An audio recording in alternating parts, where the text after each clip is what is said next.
In the last section, we started writing our first component. What we have so far is a plain JavaScript function that returns some JSX. JSX being the stuff that looks like HTML.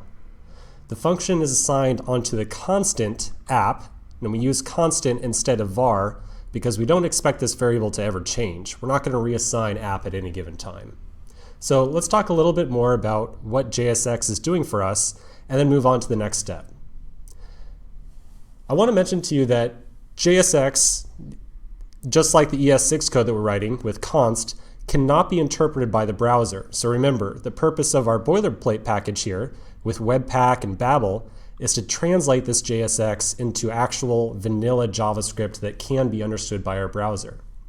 So you might be curious, well, what is the purpose of JSX? Why do we write this at all? Why does it exist inside of this function? We use JSX like this because this is what produces the actual HTML that gets inserted into the DOM when we render this component. And when I say render, I mean place this component's HTML onto the page. So this JSX right here gets turned into HTML, which in turn gets placed onto our page, into our DOM, into our document. It's what the user ends up seeing. So the purpose of JSX is to have some JavaScript code that can produce, ultimately, HTML.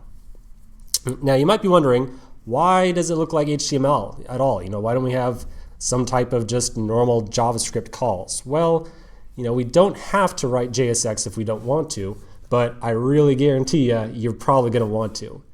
Let's look at what this JSX looks like in vanilla JavaScript. Remember, JSX gets transpiled to vanilla JavaScript, just normal looking JavaScript. So I'm going to copy all this code right here, and I'm going to flip over to a code here, or excuse me, a tool here, which is a ES6 REPL. So I'm going to, on the left-hand side, I'm going to paste in the code, and on the right-hand side, it's going to be turned into vanilla JavaScript. So just ES5 JavaScript that can be ran safely inside of our browser. So I'm going to go ahead and paste this, and you'll see, okay, we get two kind of weird-looking variables up here, whatever, but we also get our JSX turned into a call to a function called react.createElement. The first argument is a div, and the third argument is hi, the content that's inside of the div over here. So this is why we use JSX in the first place. It gets compiled into vanilla JavaScript, but it's really ugly. We don't want to be typing this out by hand whenever we write a component. We want to just write something that looks very clean, very concise. You can look at this code over here on the left-hand side and say, okay, this function right here will return some JSX that ultimately is going to look like a div with content hi. If you look at it over here on the right-hand side, well, this is really hard to figure out what's going on, right? JSX can also be nested inside of itself just like normal HTML. So if I want to, I can add, say, a OL with a couple of LIs.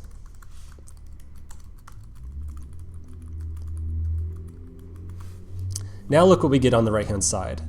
We've got react.createElement, and it's going to make an OL, and then as a argument provided to it, it gets another, so this is the third argument, and the fourth and the fifth right here, with additional calls to create element with type li and content 1, 2, and 3.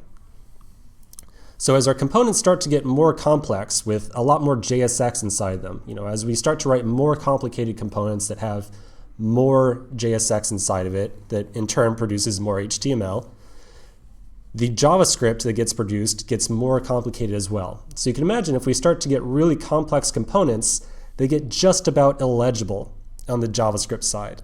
So that's the purpose of JSX. It's to make our components a lot more clean, a lot more legible to see what's going on. Okay, so enough on JSX. Let's get back to our code in the next section and continue on.